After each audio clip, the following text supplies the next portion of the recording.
tiver uma interação, eu acho bem interessante também, né? Mas se quiser deixar no final, eu acho que podemos deixar em aberto, assim. Daí, se quiser... Bom, aí vocês levantam a mãozinha aí, quem tiver perguntas, dúvidas, e pode tirar as dúvidas com o Ademir, pessoal. O Ademir, então, como eu falei com vocês, ele é formado em biotecnologia, né? Ele fez mestrado em produção vegetal, não, em biologia geral, bioprospecção, na UFGD. A gente foi colega de trabalho e eu também dei aula para o Ademir em uma disciplina no mestrado, e o doutorado dele foi em biotecnologia vegetal. Então, vocês aproveitem muito, aproveitem para as perguntas também, as dúvidas que tiverem, tá bom, pessoal? E boa palestra aí para todos. Beleza. Está apresentando para vocês, pessoal? Confirma com um joinha. Sim. Ok. Bom, primeiramente, boa noite a todos. Meu nome é Ademir Goelzer. Agradeço ao convite da professora doutora Elisandra. A gente já, que nem ela comentou, nós trabalhamos junto no grupo de pesquisa. Tive o prazer de ter ela como professora também. Então, eu sei que vocês estão em boas mãos, porque o tanto que ela se dedica para trazer, né, conteúdo para nós. Ô, John, olha o áudio, John. Licença um pouquinho, pessoal. Desliguem o áudio, fazendo favor.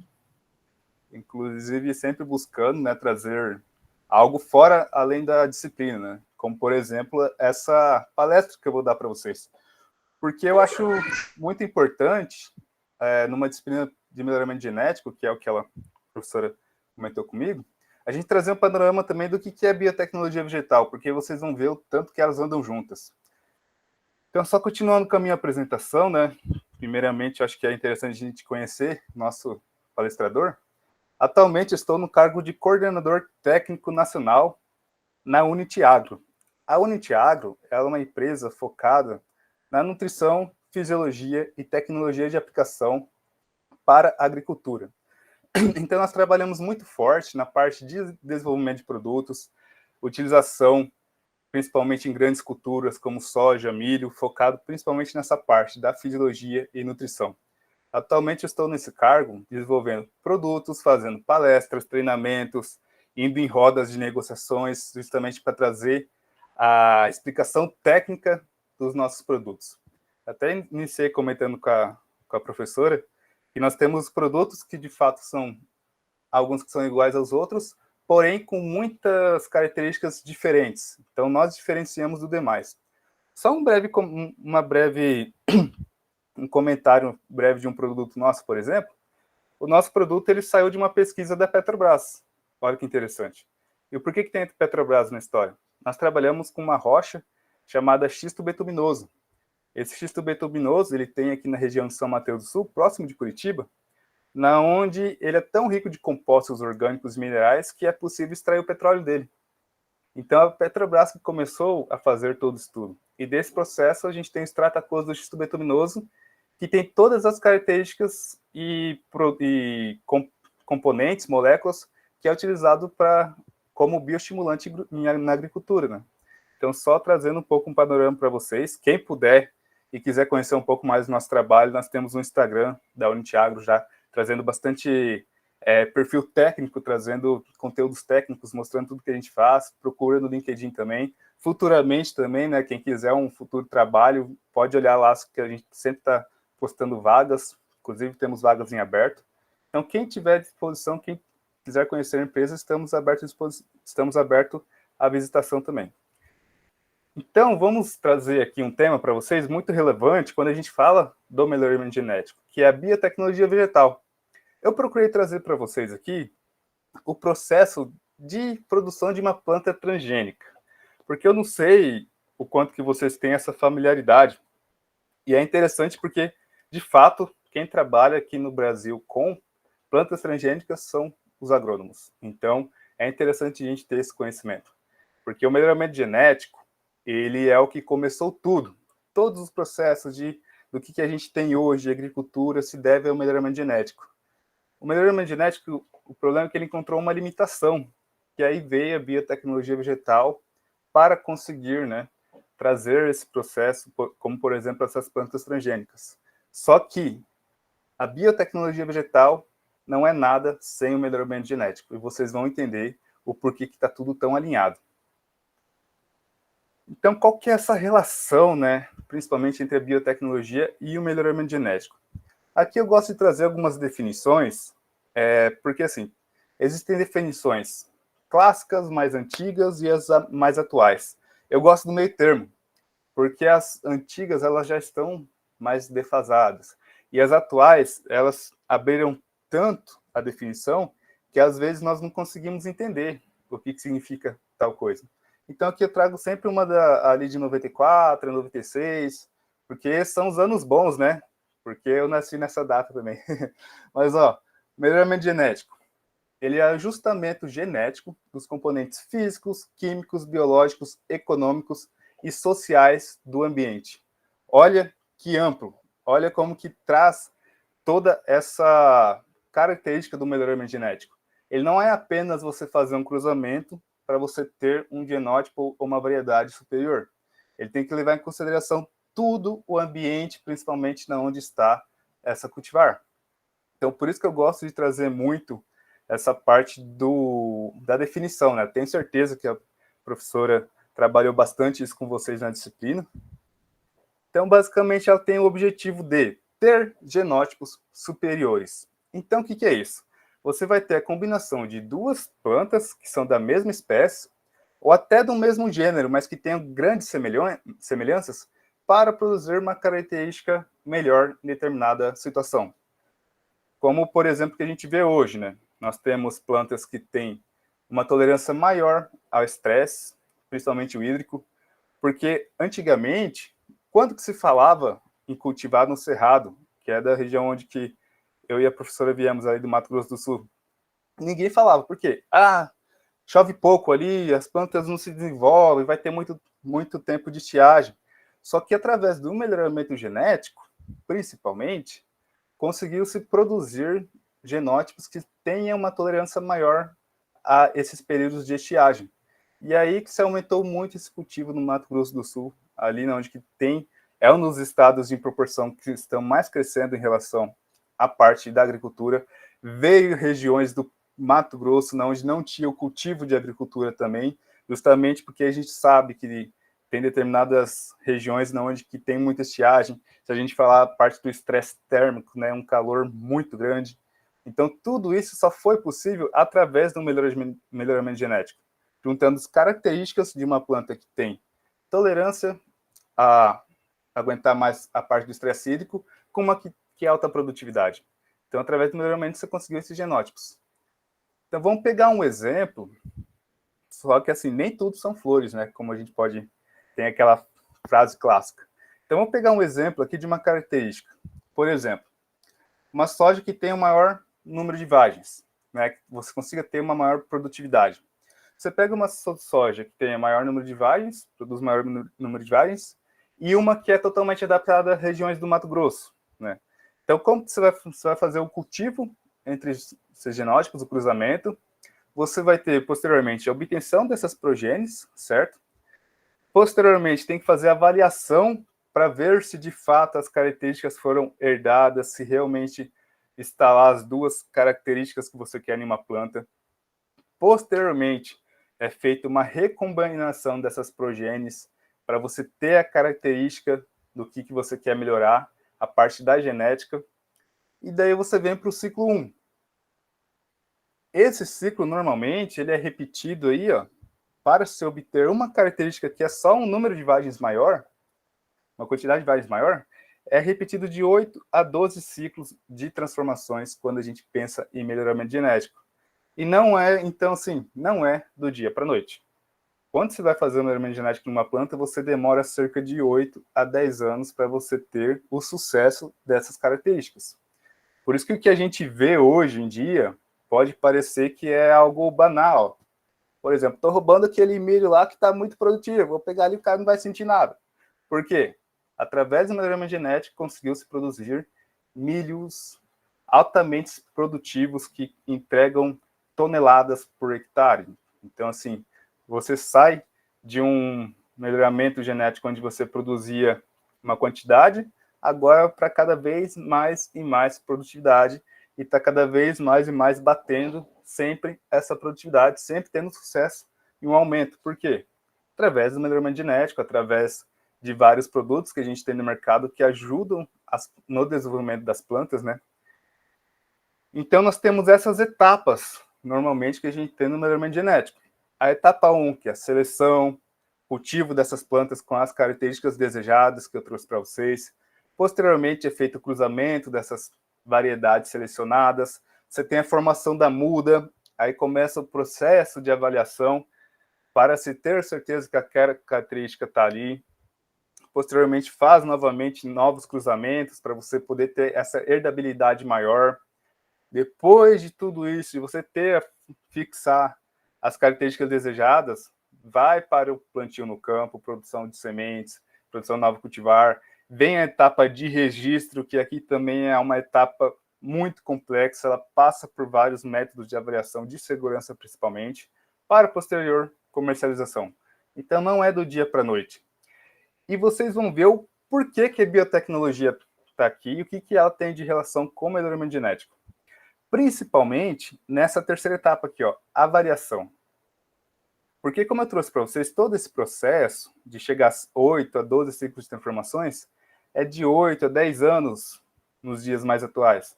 Mas antigamente demorava muito mais, porque não se tinha ferramentas que pudessem acelerar todo esse processo para se ter um sucesso maior, ter uma confiabilidade maior que aquela característica está na planta ou não. Através da biotecnologia, como vou trazer para vocês, começou a surgir técnicas de cultura de tecidos vegetais, técnicas principalmente usando marcadores moleculares, que eu acredito que esse é o grande avanço que a gente tem em relação a isso, porque marcador você consegue colocar determinada característica num gene, um marcador, e posteriormente você faz lá o sequenciamento, você consegue ver se a característica está ali ou não. Então você tem, além do sequenciamento através de PCR, eu não sei se vocês conhecem, sim, mas acho que a questão da parte do Covid, aí todo mundo conheceu o que é uma PCR, né? Então, através da PCR também você consegue ir lá e ver a característica, se está ou não o seu gene. Então, você tem uma aceleração muito grande e de confiabilidade quando se teve o emprego da biotecnologia nessa etapa. Então, você conseguiu trazer e deixar aí de 8 a 10 anos, de fato, todo esse processo para a produção daquela cultivar que produz mais número de vagens, por exemplo. Olha que interessante uma característica que eu trago para vocês de como que era o milho original, chamado teossinto. Que olha como se vocês olharem como que era a espiga. Basicamente não tinha grão nenhum, era só a espiga ali. Vocês olhem, estão vendo aqui, ó, que tem uma moeda onde trazendo qual que era a dimensão dessa espiga. Então, através de sucessivos melhoramentos, através do melhoramento genético, chegou-se ao milho moderno que nós vemos hoje. Olha a diferença. Aqui existem grãos, você não consegue nem ver mais a espiga, né? Olha a moeda ali que está trazendo a diferença para a gente ver da escala. Então, você sai de uma planta onde não tinha grãos, onde tinha uma excessiva produção de folhas, para uma planta onde ela tem maior produtividade de grãos, tem menor quantidade de galhos, de folhas. Por quê? Porque você consegue concentrar todo o açúcar, né, o fotoassimilado produzido através da fotossíntese, para ir para os grãos e, de fato, trazer aqui o que é comercializado. Então, olha que interessante quando a gente vê todo esse processo do melhoramento genético. Inclusive, a espécie que tem mais ciclos de transformações que nós temos no mercado, para vocês terem uma ideia, é o trigo. O trigo passou por 34 características melhoradas, para vocês terem uma situação. Então, olha como que o melhoramento genético ele é, de fato, importante, né? Então, aqui vocês vão entender um pouco mais da biotecnologia. Acho que essa parte do melhoramento genético, a professora já deve ter explanado com vocês muito ao longo da disciplina. Então, o que é biotecnologia? De novo, eu trago uma definição que ela não é tão antiga, mas ela não é tão recente. Justamente porque eu trouxe para vocês uma definição muito recente, ela traz algo de muito complexo que, às vezes, a gente não consegue nem entender o que significa determinada situação. Então, biotecnologia, ela basicamente é qualquer técnica que utilize organismos vivos ou partes para fazer ou modificar produtos, melhorar plantas ou animais, ou desenvolver micro-organismos para uso específico. Um exemplo clássico de biotecnologia que tenho certeza que todo mundo gosta, a cerveja. Cerveja aí, ó, vem através do processo de fermentação. Então, isso é uma biotecnologia clássica. Só para vocês terem ideia do tanto que o curso é bom, ó, eu tive aula prática de fazer cerveja. Eu acho que vocês escolheram o curso errado, hein? Mas, enfim, vamos continuar aqui, só fazendo um pouquinho de brincadeira. Então, o que a biotecnologia vem para ajudar no melhoramento genético? Vem aquilo que eu comentei, ó, através do uso da cultura de tecidos vegetais. O porquê que isso daqui é importante? Se descobriu que a célula tem totipotência, onde uma célula consegue se regenerar para a produção de uma planta inteira. Então, por exemplo, a partir de uma folha, consegue-se, através da técnica de cultura de tecidos vegetais, fazer toda a parte de regeneração através de estímulos, principalmente estímulos hormonais, para que se desenvolva várias microplantas, onde essas plantas serão idênticas, né, clones da planta matriz, então, através da técnica de cultura de tecidos vegetais. Por que isso daqui é muito importante quando a gente fala em melhoramento genético? Principalmente quando a gente quer fazer e acelerar esse processo da produção da muda, né, em toda essa característica do melhoramento. Fusão de protoplastos, isso daqui também é importante. O que é protoplasto? É uma célula vegetal sem parede celular. E o porquê que isso daqui é importante? Eu vou trazer para vocês posteriormente, principalmente na transgenia. Esse sucesso de você tirar parede celular de uma célula vegetal faz com que você consiga transferir genes de uma bactéria chamada Agrobacterium tumefaciens para o núcleo dessas plantas, onde essas plantas conseguirão posteriormente expressar esses genes.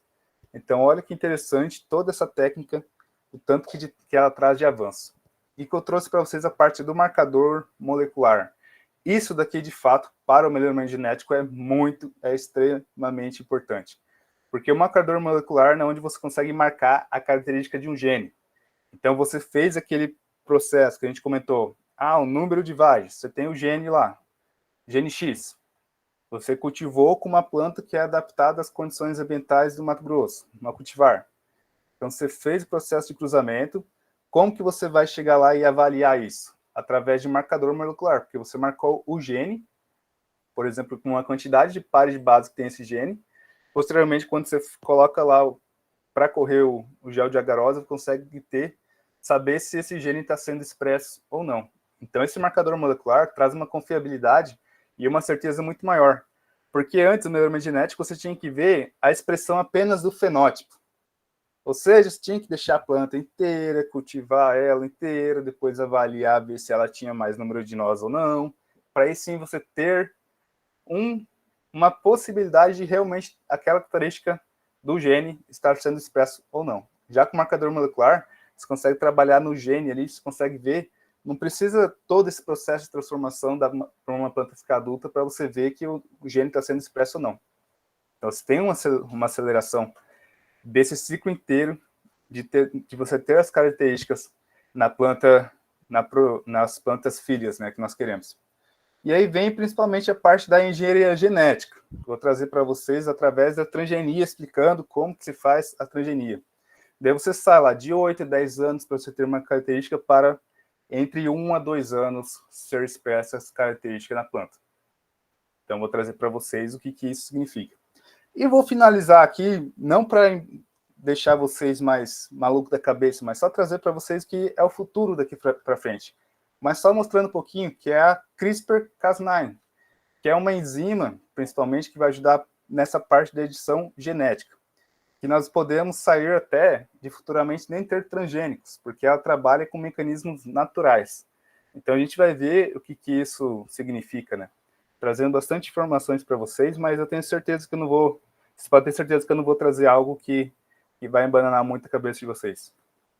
Aí aqui tem todas as etapas, por exemplo, de uma planta transgênica, onde nós temos a identificação, o isolamento daquele gene de interesse que nós queremos, como, por exemplo, vamos trazer a clássica de uma planta transgênica, que é uma planta que ela é resistente, né, ou ela tem uma tolerância maior ali para a lagarta, quando a gente fala, por exemplo, das plantas de milhos transgênicas. Então, nós temos o gene que causa essa parte de resistência.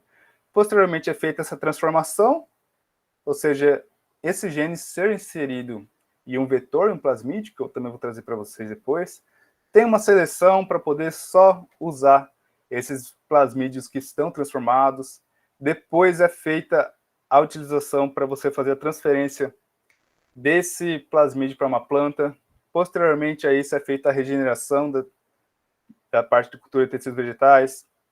Tendo a regeneração dessas plantas, são feitos fase para registro dessa tecnologia, dessa transgenia, onde passa por uma série rigorosa de testes de biossegurança.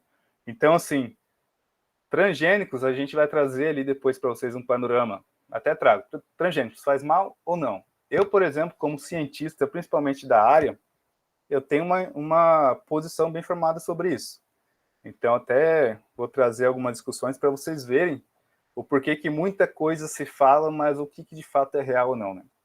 Então, passa por um teste rigoroso de biossegurança, para posteriormente ter uma aprovação desses transgênicos. Olha que interessante, isso aqui é uma pesquisa de milho, um milho transgênico que foi utilizado para uma transformação genética a partir dessa agrobactéria tumefacis. Então, é feita toda essa transformação no laboratório. Posteriormente, é feita a parte de regeneração dos tecidos, utilizando cultura de tecidos vegetais, onde você tem um co-cultivo aqui dessa bactéria, agrobactéria tumefacis, com células de protoplastos, né? Ou seja, uma célula vegetal sem parede celular. Posteriormente, são feitos testes aqui, ó, testes para ver se de fato está esse gene nessa célula vegetal ou não. E tendo efeito positivo, você começa a ter a regeneração dessas plantas, né, até a parte de aclimatação, e você ter aqui uma muda que foi transformada na parte de transgenia. Todo esse processo, olha que interessante, leva o quê? 6 meses, ou seja, do embrião até uma planta aqui, do embrião em si, depois você tem o sucesso, até a regeneração de uma planta é de 80 a 90 dias. Mas para o processo inteiro da parte de transgenia aqui, ó, de 6 meses. Então você sai de anos e anos e anos para uma quantidade bem acentuada de duração, né? E que nem eu trouxe para vocês. Na verdade, a biotecnologia não é só para acelerar esse processo do melhoramento genético. É porque o melhoramento genético ele encontrou uma limitação que é a parte de genes. O melhoramento genético ele leva muito em consideração e é feito só a partir do gene ou então da família, plantas com famílias bem semelhantes, com características bem semelhantes. Então, para a utilização de um gene posterior, que vem a biotecnologia. Então, com a biotecnologia, foi possível colocar o gene de uma bactéria para ser expresso em uma planta. Então, é ali que tem a diferença da biotecnologia do melhoramento genético. Mas nada é possível se não tivesse o melhoramento genético. Nós não conseguiríamos ter plantas altamente produtivas como nós temos hoje sem o melhoramento genético. A biotecnologia não conseguiria ter esse sucesso. Então é só isso que eu quero que vocês entendam muito bem a relação dos dois. Aí eu trouxe para vocês rapidamente qual que é o papel da biotecnologia. Na parte genômica, principalmente nessa parte de análise de marcador molecular que eu trouxe para vocês, a parte de sequenciamento do DNA para saber mesmo se aquela característica que você quer, aquele gene, está sendo expresso na outra planta na qual você foi melhorada. A parte de edição genética, que é a CRISPR, que eu vou trazer para vocês explicando. A parte de transformação genética, principalmente aqui, que é o que nós temos de maior sucesso em plantas transgênicas. Não só plantas, né? Temos vacinas transgênicas, temos insulina transgênica, então nós temos vários sucessos da parte de transgenia. E também, principalmente, uma parte de ferramenta que é bioinformática, que é muito bem utilizada nos dias de hoje. Então, o que é transgenia? Vamos entender primeiro o que são transgênicos, antes de nós falarmos o que de fato, como que nós fazemos uma planta transgênica. Vocês acreditam que não existe transgênicos no Brasil? Eu quero até que alguém comenta aí, se alguém sabe disso. Não existe transgênicos no Brasil. Professora Elissandra sabia disso?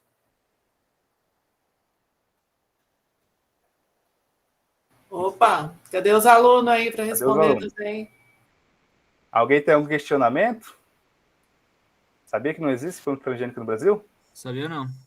Então, porque no Brasil, a legislação só existe organismo geneticamente modificado. Não tem uma legislação para transgênicos. Só que aquela clássica, eu não sei se vocês já tiveram bioquímica, eu acredito que sim, porque melhoramento genético é um pouco mais avançado, né? Mas na bioquímica nós temos aquela clássica. Nem toda enzima é uma proteína, mas nem toda proteína... Na verdade, é o contrário. Toda proteína é uma enzima, mas nem toda enzima... me confundi bastante agora. Mas, enfim, é basicamente o que eu quero trazer aqui para vocês. Que todo transgênico ele é um organismo geneticamente modificado. Por que eu falo isso? Por que é interessante entender a diferença? Qual que é a principal diferença quando a gente traz de entendimento? O organismo geneticamente modificado, por exemplo, vem do melhoramento genético.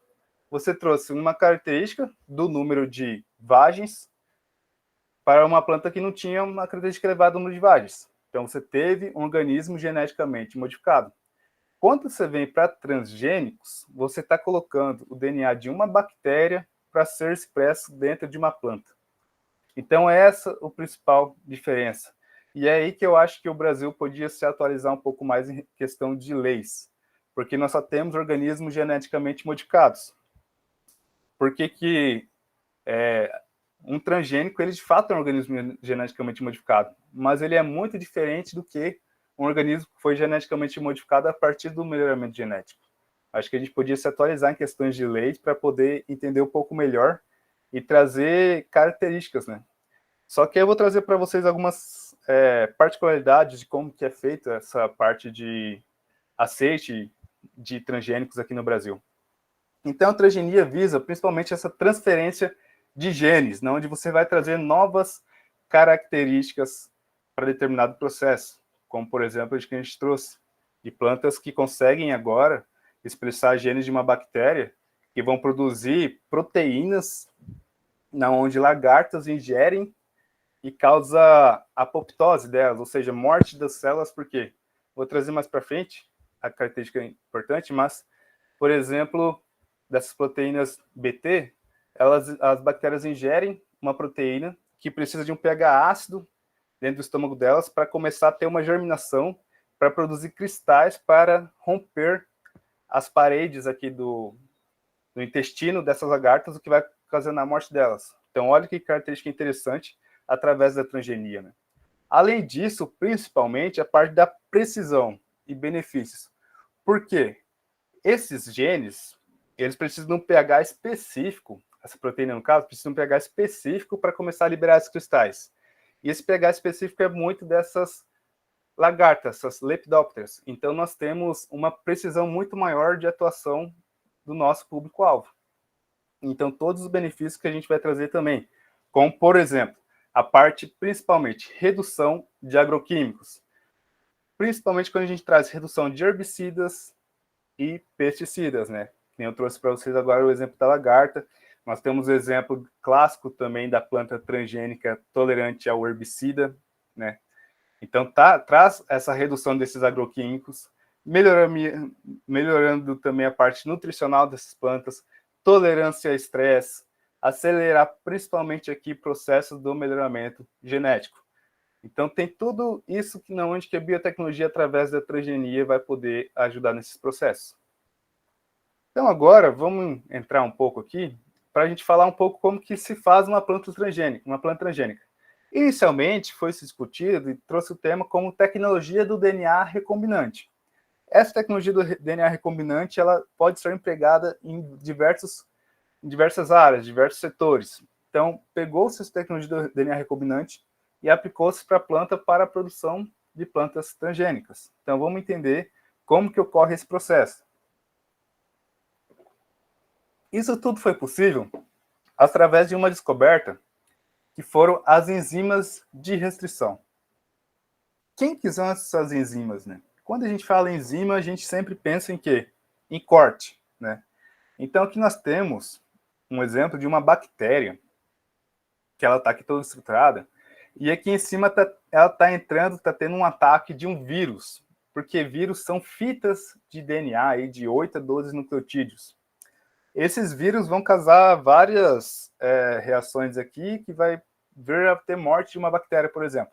Então, a bactéria, como ela tem um processo de mutação muito acelerada, ela conseguiu desenvolver mecanismos para se proteger contra ataque de vírus. E dentre deles é essa parte das enzimas de restrição, onde ela vai reconhecer determinado sítio específico aqui de base nitrogenada e cortar esses vírus, cortar essa molécula de DNA, que é um vírus, onde que não vai ter o efeito desse vírus. Então, você tem essa descoberta através de como que a bactéria se protege de um ataque de vírus. E por que que isso daqui é tão importante quando a gente fala do DNA recombinante, quando a gente fala da parte dos transgênicos? Porque aqui abriu possibilidades de cortes em regiões específicas do DNA. Então, a partir disso, conseguiu-se fazer a engenharia inteira da produção de vetores de plasmídio para transferência desse gene para outra característica. Então, aqui nós temos um vetor. E esse vetor, ele tem que ter algumas características. E por que o vetor, o que é o vetor, então, que a gente está falando? Esse vetor, ele vai ter sequências para ter um promotor, onde você vai ter a certeza que a produção de tudo que está aqui, cíclico, será expresso na característica. Então, você tem que ter... Lembra como que é um cassete gênico, que a gente chama? Você tem que ter um promotor, a sequência, que ela vai expressar a proteína, e um terminador, onde se liga a DNA polimerase, ela vem, lê aqui, sai o RNA mensageiro e para de ler. A partir desse RNA mensageiro, será feita a tradução em aminoácidos, e esses aminoácidos virarão proteínas, que virarão alguma coisa, né? Então, aqui, você tem um vetor, você tem regiões aqui que a gente chama de polylinker, que é onde vai ser inserido aquele gene que você quer. Então, aqui, ó, será inserido o gene que produz aquela proteína que mata a lagarta. Então, aqui você colocou, você fez o corte com as enzimas de restrições, colocou o gene, ó, olha que interessante. Então, você tem um plasmídio, fez o corte com enzimas de restrições, esse plasmídio ficou cortado aqui, colocou-se o gene que você quer de interesse, que no caso a gente está falando aqui do gene que vai produzir as proteínas para matar a lagarta. Você vem posteriormente com uma DNA ligase, então você ligou as bases nitrogenadas e você tem um plasmídio com regiões que vão expressar essa proteína, com uma sequência de nucleotídeos para ter essa proteína, e principalmente você tem o quê? Genes marcadores. E o porquê que isso daqui é interessante? Vamos pegar esse gene marcador aqui como um resistente a antibiótico. Posteriormente que você fez toda essa parte de engenharia dentro do laboratório, esse plasmídio você vai colocar dentro de uma bactéria para você poder multiplicar e ter vários e vários plasmídios. Então, como que você faz isso? Pegou esse plasmídio através de um choque térmico mesmo, um congelamento, junto com co-cultivo com bactérias, você fez com que entrasse esse plasmídio dentro da bactéria. Ó. Aqui é uma bactéria, esse aqui é o núcleo que uma bactéria tem, só que esse daqui é uma E. coli, que ela tem a predisposição de receber esse plasmídio e poder expressar os genes que estão sendo produzidos aqui. Então, também já não é uma bactéria assim que ela é comum, já é uma bactéria que foi modificada para isso. Quando você consegue colocar aqui dentro, você começa a multiplicar essas bactérias. Depois que você multiplicou essas bactérias, essa bactéria você faz ela um cultivo em placa de Petri com um antibiótico. Por quê? As bactérias que têm o plasmídio, ela tem o gene marcador que é resistente a antibiótico. Então, só vão sobreviver bactérias que têm o plasmídio dentro dela. As que não têm vão morrer, porque ela não tem o gene resistente. Olha que interessante. Então, depois que você tem milhões e milhões de células, colônias de bactéria, você faz a purificação desse processo e você extrai todos esses plasmídios, milhões e milhões de plasmídios. Por quê? Essa etapa é interessante porque depois nós temos que ter técnicas para fazer a transferência desse plasmídio na planta. Nós temos duas que são muito utilizadas, que é via agrobactério, que é o que eu vou falar para vocês, e a parte de biobalística, que basicamente é pegar micropartículas, com esse micropartículas de ouro, basicamente, que estão revestidas nesse vetor, nesse plasmídio que a gente desenhou aqui, ó. Então eles vão estar revestidos aqui, e se faz um bombardeamento mesmo, dessa maneira brutal aqui, para que esse plasmídio atinja regiões dentro das células da planta, que entrem no núcleo, e ela consiga fazer com que posteriormente se tenha a expressão desses genes. Isso daqui era o mais utilizado antigamente. Começou assim o processo de transferência desse plasmídio modificado para as plantas. Então, posteriormente foi feita uma descoberta dessa agrobacterium, que essa agrobacterium, ela ocorre naturalmente. Então, ela está ali nos solos, principalmente. Ela tem essa função de quê? Infectar plantas. Então, pegou-se o mecanismo que ocorre naturalmente. Olha que interessante. Que essa bactéria ela infecta a planta e consegue transferir os genes dela para essas plantas. Então, por isso que ficou muito utilizado essa parte de agrobactério. Vamos entender, então, quem que é essa bactéria. Mais precisamente, aqui a agrobactéria tumefaciens, ela tem umas características particulares que fazem com que ela seja utilizada para esse processo de transformação. Porque ela tem um DNA já dela, chamado plasmídio TI. Então, ela tem regiões aqui bem interessantes, duas características principais, que é essa região de tDNA, aqui em cima, que isso daqui ele vai ser a região onde que ela vai ser transferida, esse DNA, que é aquele plasmídio que a gente está colocando, para ir para as plantas. E ela tem um outro gene aqui, ó, que vai produzir proteínas que são essenciais para que esse processo ocorra. Então, ela tem duas regiões importantes. Uma, onde vai expressar aquela proteína que vai ser transferida, e uma outra região que vai expressar proteínas para auxiliar nesse processo de infecção numa célula vegetal. Então, por ter essas particularidades, ela é muito utilizada para esse processo de transferência. E aqui é um processo clássico que a gente está vendo de como que ocorre. Então, você tem o DNA vegetal e você tem agrobacterium contendo o plasmídio binário, o gene de interesse. Então, aqui, ó, essa agrobactéria tem o núcleo dela e um outro plasmídio, que tem o gene de interesse, como, por exemplo, essa da proteína CRI, que é o que vai produzir e matar as lagartas, produzir proteínas para matar lagartas. E você faz um co-cultivo aqui, ó, com células de protoplasto, que não tem parede celular. Por ela não ter parede celular, o núcleo fica basicamente exposto. Então, num co-cultivo dessas bactérias, nessa placa de Petri, com esses protoplastos, como essa bactéria naturalmente expressa proteínas para infectar, então ela consegue infectar essas células e consegue fazer a transferência desse plasmídio, que tem o teu gene de interesse, para as células da planta. E aí você vem com uma segunda técnica da biotecnologia, que é a técnica de regeneração através da cultura de tecidos vegetais. Por quê? Tem um protoplasto, posteriormente você multiplica esses protoplastos para virarem calos, que são estruturas, um aglomerado de células. Depois você vem aqui com... Isso tudo aqui ocorre através de sinais a partir de hormônios. Lembra, temos sinais importantes como hormônios auxina, gibberelina e citocinina, que nesse caso é muito utilizado. Então, para a formação de calos, se utiliza muitas auxinas. Então, formou calos, formou várias células que estão transformadas. Aqui, começa a ter uma seleção também, bem interessante. Um pouquinho para baixo. Então, assim, nós temos aqui ó, o desenvolvimento dos brotos, que nós utilizamos citocinas, e aqui nós começamos a fazer o isolamento desses brotos. Por quê? Nós também colocamos aqui características que podemos trazer para expressar que aquela planta está de fato transformada ou não.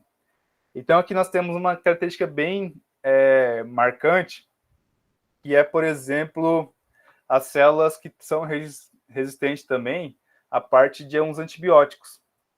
como, por exemplo, a psilina. Então, nós fazemos o co-cultivo aqui desses brotos com antibióticos. Os brotos que vierem a morrer é porque não teve a parte de resistência. E também nós temos aqui uma característica interessante, na onde que é produção de algumas proteínas que dão uma coloração.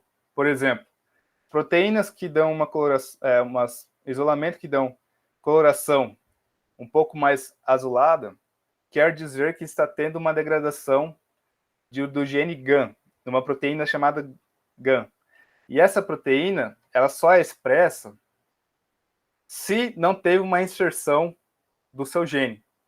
Então, se mudou coloração, é porque é uma planta que não foi transformada. Porque se foi transformada, o gene de interesse entrou nessa região aqui e daí não vai produzir essa proteína GAN.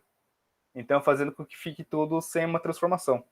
Então, através disso, nós conseguimos selecionar os brotos que têm ou não, brotos que foram ou não transformados geneticamente. Então, depois disso tudo, se faz o quê? Principalmente chega nessa situação.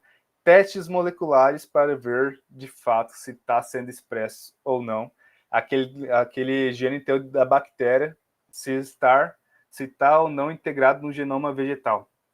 Então, através de técnicas moleculares, consegue também ter esse avanço, principalmente aqui quando a gente fala da parte do sequenciamento genético, posteriormente, para você ter a certeza que está essa característica ou não.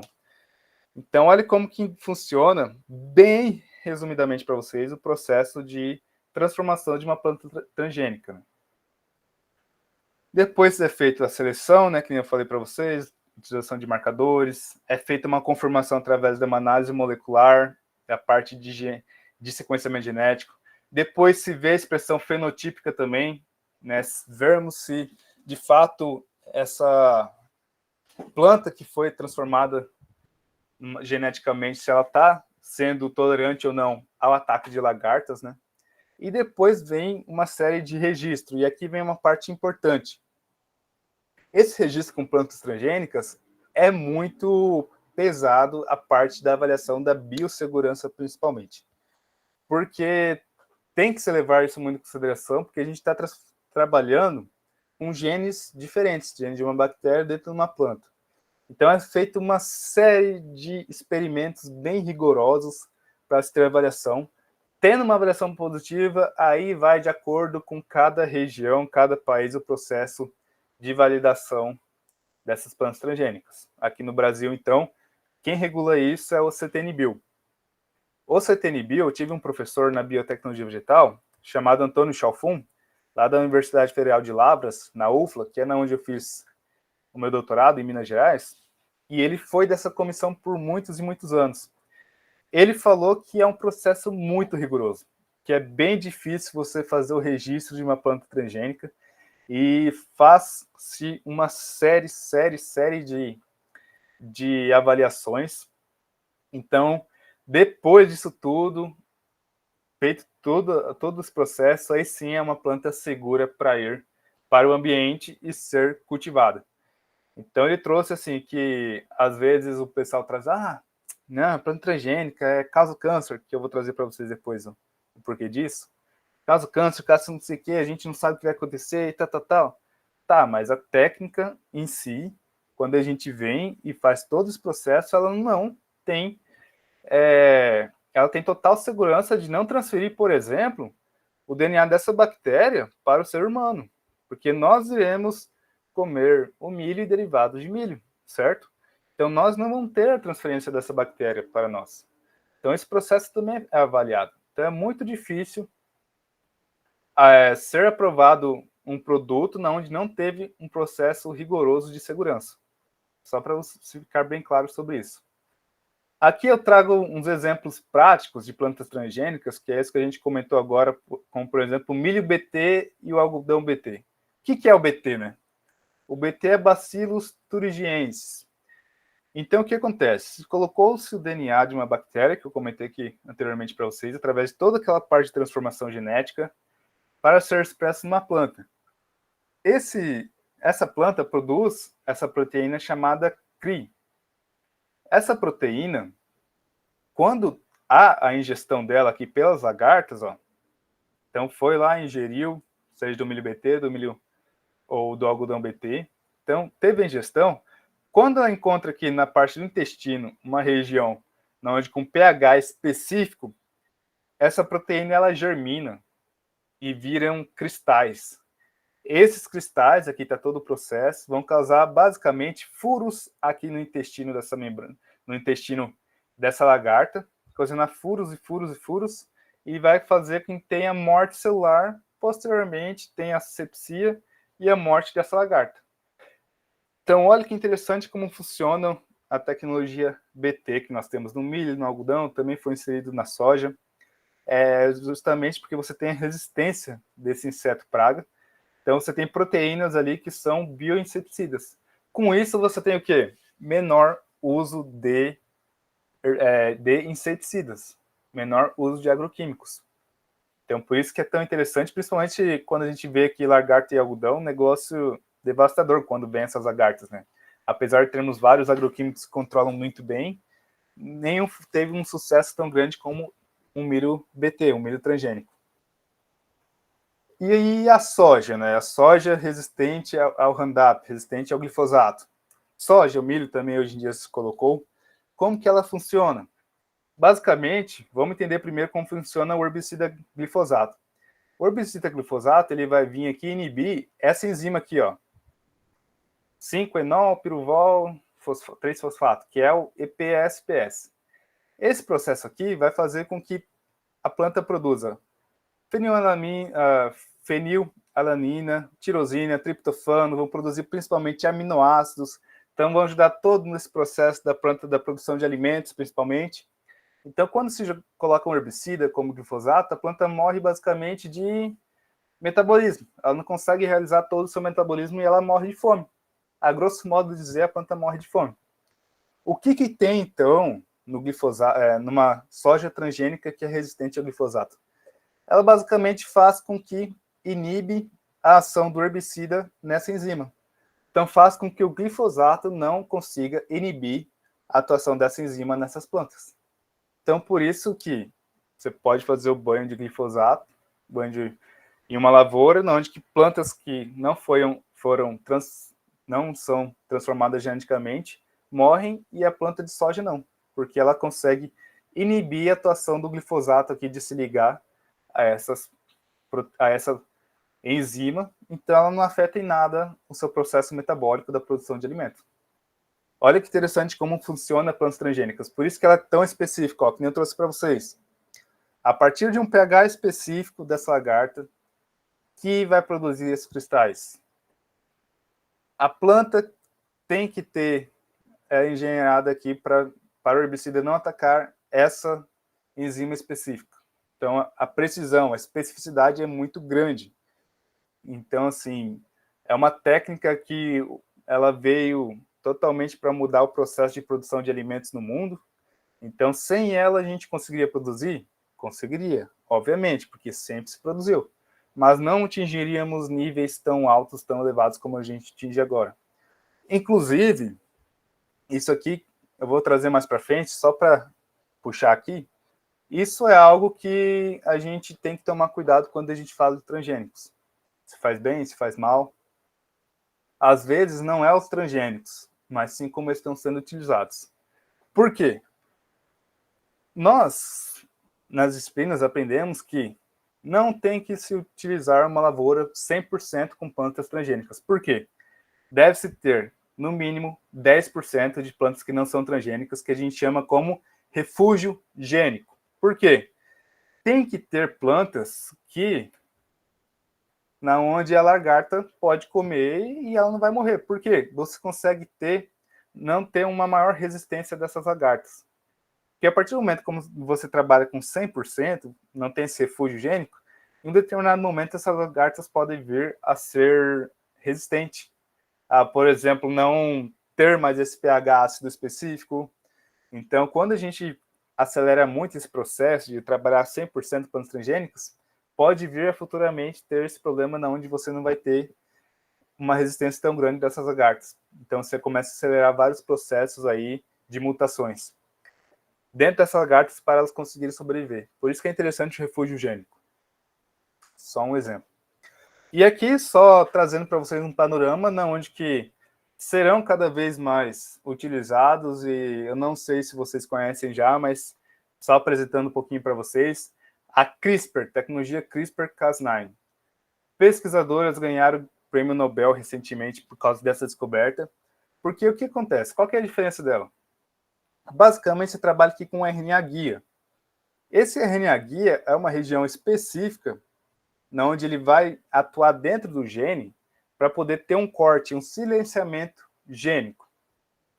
E o porquê que isso daqui é importante, o que tem de característica diferente? Vou ser bem resumido aqui, tá, pessoal? Basicamente, ela trabalha com o nível de defeito da DNA polimerase. Porque tem uma DNA polimerase, acho que se eu não me engano é a 3 ou a 1, agora não sei com exatidão, mas que a função dela é só reparar onde tem algum erro de DNA. Então, o DNA ele pode ter erros, pode ter uma inserção de base nitrogenada. Só lembrando, o que é o DNA? ATGC. Então, 4 bases nitrogenadas. Ele pode ter uma sequência onde que ele é um AAGC. Só que ele pode ter uma inserção onde tem um outro A aqui. E aí o que acontece quando vem a leitura para produzir depois RNA mensageiro, ele não consegue ler direito, então não produz RNA mensageiro, não vai produzir no final uma proteína. Quando tem um erro assim, vem uma DNA polimerase, ela vem e repara, ela tira esse gene que está a mais, e aí depois vem a outra e consegue fazer a leitura. A CRISPR, ela vem de quê? Tem esse DNA guia que vai ser complementar a essa região, então vamos pegar o exemplo. Essa região aqui é um gene que vai produzir uma proteína, como por exemplo, uma proteína defeituosa. Você quer silenciar ele. Então você desenha um RNA guia, onde com essa enzima acoplada, veio e reconheceu onde que está aqui no DNA, vem essa enzima e cortou o DNA, certo? Aí a DNA polimerase viu que tem um erro ali, ela vem e repara. Só que quando reparou, deu uma complementaridade de novo, vem a CRISPR e corta. Vem a DNA e repara. Esse DNA que repara, ele tem uma taxa de sucesso de 86%. Ou seja, ele tem 14% de erro.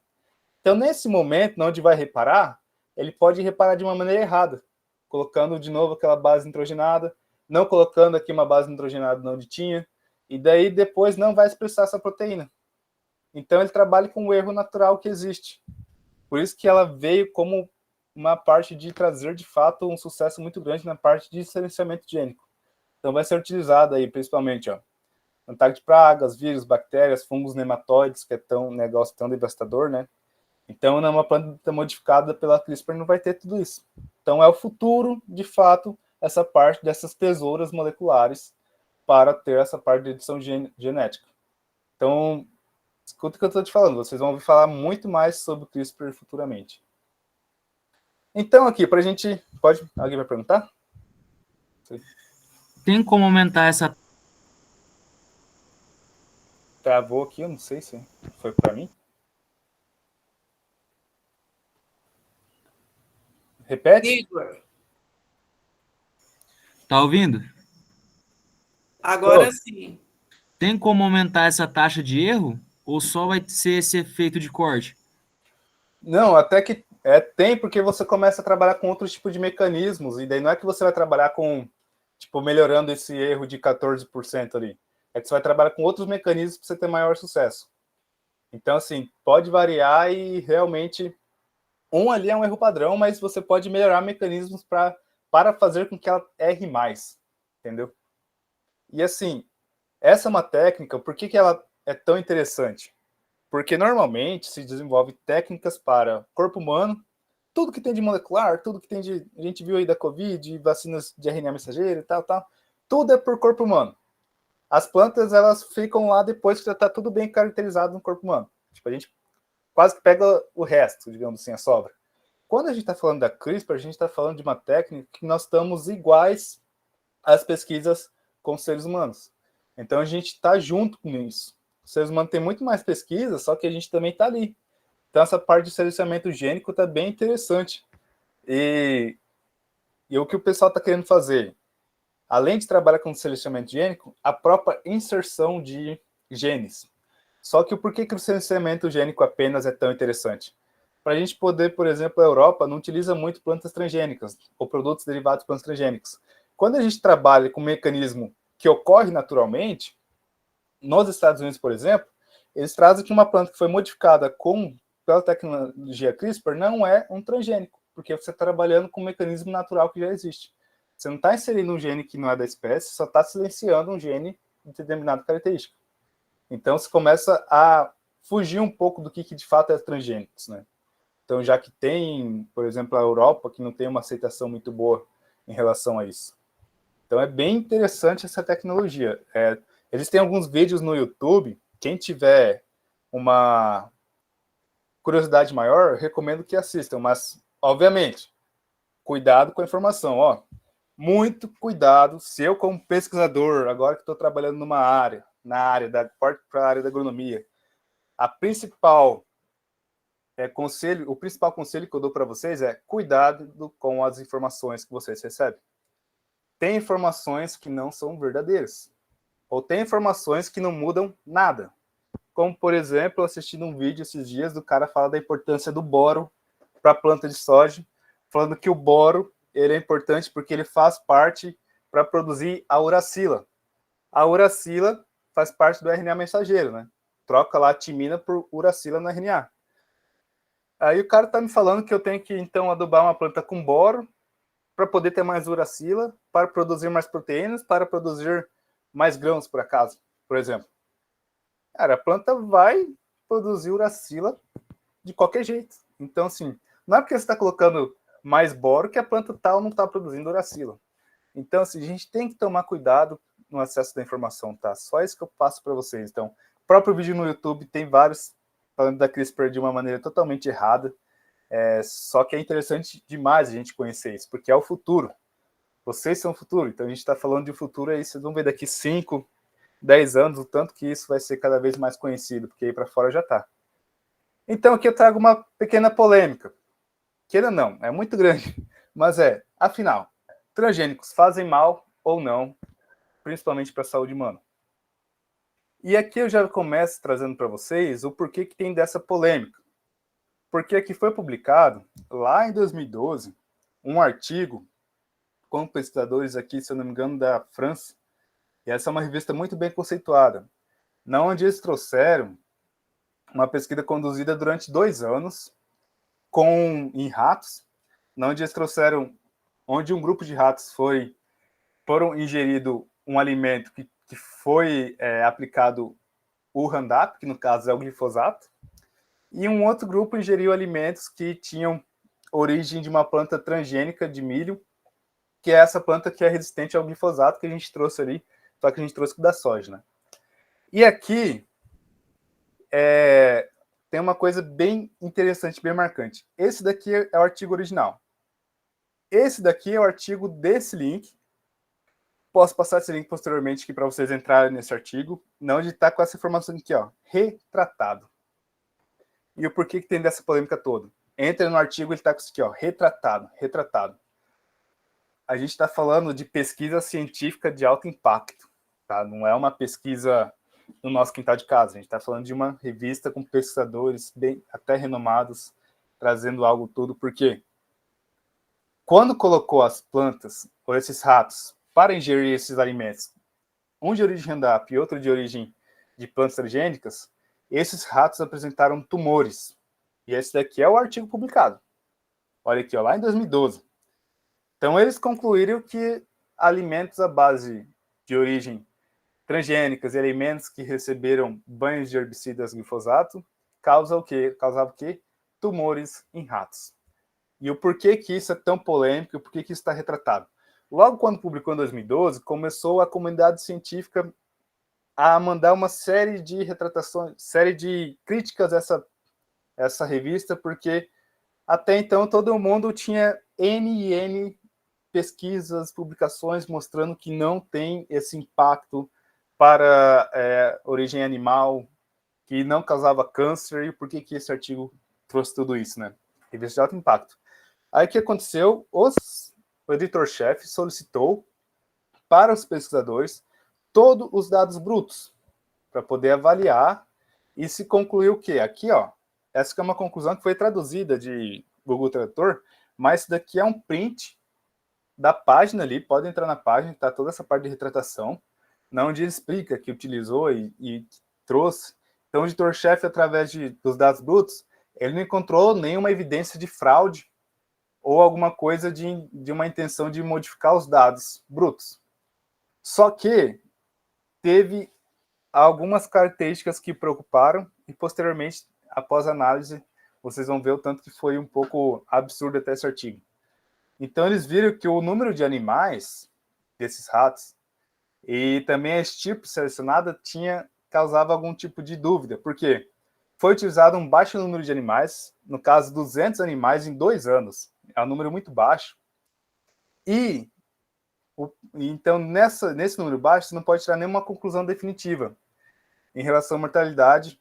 Mas o problema também é que a estirpe utilizada, que é esse aqui, esse tipo de rato, que é o Sprague Dowling, ele tem uma predisposição para causar tumores genéticos. Então, ele já tem essa predisposição genética para ter tumores.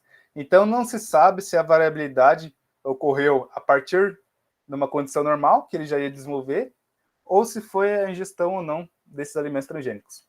Então, por conta disso, esse artigo ele foi retratado, ele está ali ainda, quem quiser ler, mas ele está retratado, dizendo toda essa parte que, de fato, não foi correto, né? O número de animais é baixo e também usou ratos que já geneticamente já iriam desenvolver câncer. Só que aí, me desculpe a expressão da palavra, a cagada já estava feita.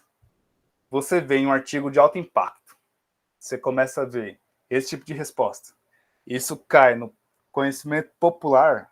Transgênicos causam câncer.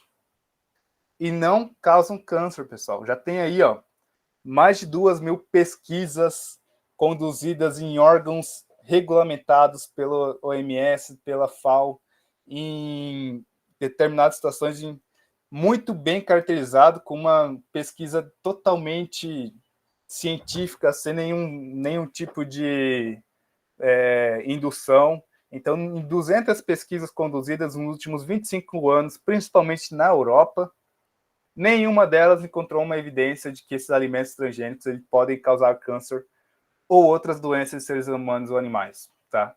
Então, aqui só fazendo uma defesa de fato dos transgênicos, porque não é porque eu sou formado na área, é porque eu sou cientista. A partir do que eu sou cientista, eu procuro muito trabalhar com dados científicos daquilo que é real. Eu nunca vou chegar a trazer uma evidência, trazer um conhecimento para vocês sem ter uma evidência por trás. Então, através de evidências científicas, pode falar, alguém levantou a mão? Mesmo com esse, tipo assim, artigo e tudo mais, você acha que com o avanço das culturas transgênicas, mesmo assim fica difícil a aceitação do pessoal? Fica. É um pouco difícil de aceitar, porque ainda sempre tem um falar, mas agora, como por exemplo, vamos pegar aí. Nossa, mas olha o tanto de autismo que está tendo, né? E daí você tem que fazer uma análise tão pesada por trás de correlação e sempre todo mundo sabe, por causa dos transgênicos. E não é, pessoal. A questão é que aumentou-se muito a população, teve também muita questão da parte de diagnóstico, principalmente. Então, assim, a parte de sempre vai vir para estudo, a falar que causa câncer.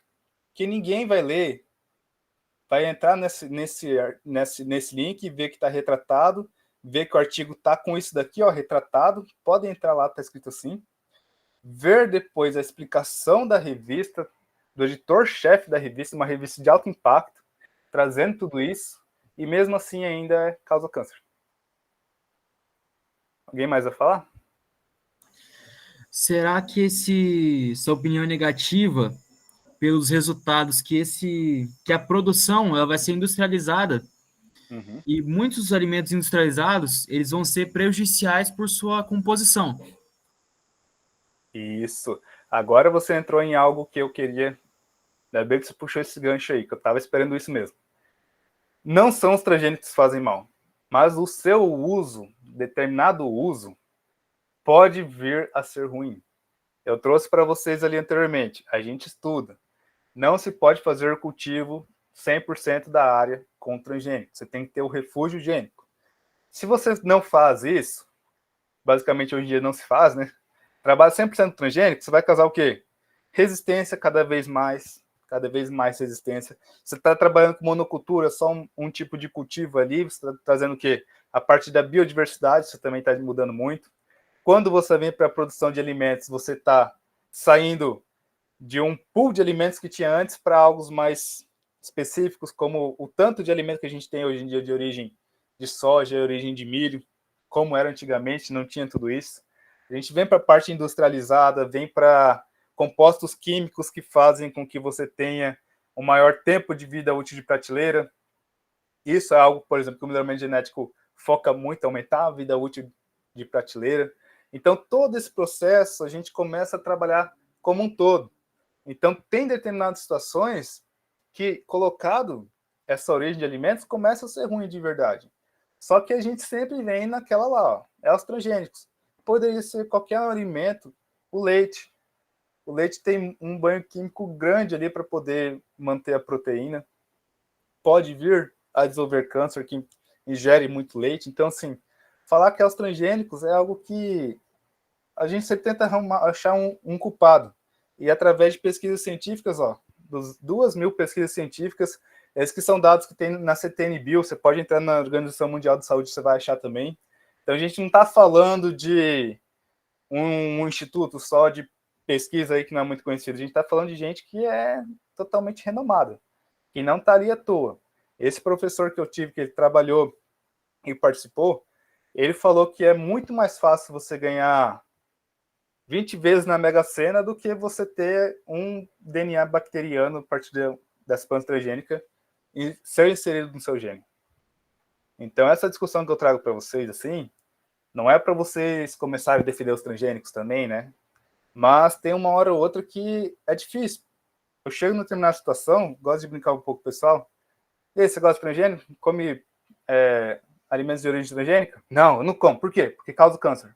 Bom, ó, eu sou formado na área, eu tenho sou doutorado, tenho doutorado, fiquei 10 anos dentro da universidade, através das pesquisas, eu sou cientista, então eu estou trazendo para você aqui, ó, não causa câncer, foi até retratado, não sei o quê. Então, não causa câncer. E aí, você vai comer alimentos de origem transgênica ou ainda não? Não, porque causa câncer. Pô, aí é difícil, né? É um pouco difícil. E, além disso, seria ser um pouco de hipócrita, porque fala que não come alimentos de origem transgênica e vai no mercado para você achar um alimento que não tem de origem transgênica, seja até de uma maneira indireta. Você vai comer uma carne ali, fazer o teu churrasco, você acha que o boi come o quê? Então, assim, às vezes a gente tem que entender um pouco onde a gente está, tentar, já que nós temos o conhecimento, tivemos a oportunidade de ter acesso ao conhecimento, tentar transformar esse conhecimento também em algo mais, trazer para nossa população. Gente que é da minha família, por exemplo, eu consegui mudar completamente as informações que eles tinham, que antigamente era assim, vou roubar o milho transgênico lá do seu pai. Pode roubar, o dele é transgênico. Pô, então não vou roubar não vou comer aquele milho não. Hoje em dia ninguém quer saber, né? Vai lá e pega o milho, se acaba de boa. E aconteceu alguma coisa? Não, então você tem N fatores que podem ser ruins, não é o transgênico.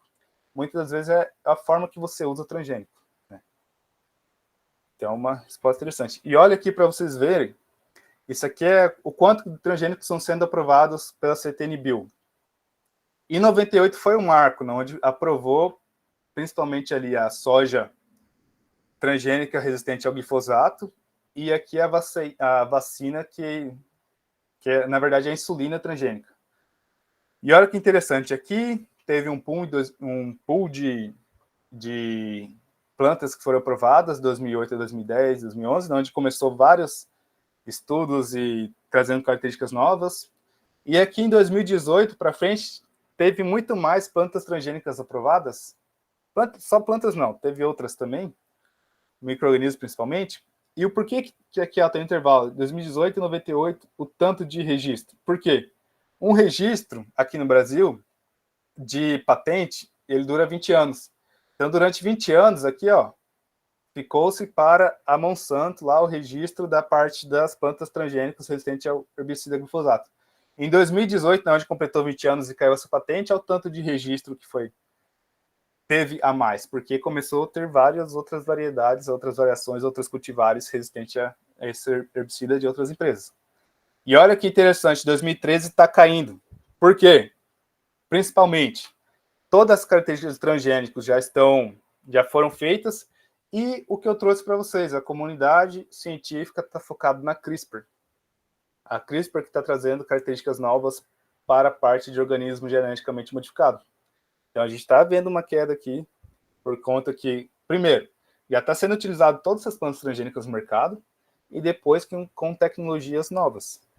Então, esse gráfico representa muito bem o que de fato é os transgênicos aqui no Brasil ou não, né? É algo bem interessante. Então, aqui seria esse daqui, pessoal. Eu quis trazer para vocês nessa 1 hora que a gente tinha, até passei um pouquinho ali, para vocês entenderem o porquê que a biotecnologia está tão relacionada com o melhoramento genético. Nada disso daqui de uma planta transgênica seria possível se não chegasse, por exemplo, ali a falar, pô, a gente já conseguiu atingir altos tetos de produtividade, mas tem algo que incomoda a gente, como, por exemplo, esses lagartos. O que nós podemos fazer? Daí veio tudo a parte da biotecnologia. A biotecnologia veio com um marcador molecular ali para poder avaliar, acelerar o processo de melhoramento genético. Então, um está muito bem relacionado com o outro. Nós temos no mercado profissões e, de fato, lugares que a gente pode, sim, ter os dois pesquisadores, os dois profissionais trabalhando em conjunto, porque não é um pegando o mercado do outro. É porque exige, hoje em dia, um conhecimento muito maior em relação a isso, tá? E uma coisa que eu posso passar para vocês é que, às vezes, a gente tem muito acesso à informação e a gente não sabe o que faz com isso. Então, nós temos que trabalhar muito bem internamente e o que a gente pode tirar de proveito daquilo que a gente está recebendo de informação para isso ser melhor assimilável por nós e para a gente poder passar isso para os outros, né? Então, aqui eu quis trazer esse panorâmica um pouco, para vocês poderem ter conhecimento do que é biotecnologia vegetal, já que eu tenho doutorado na área.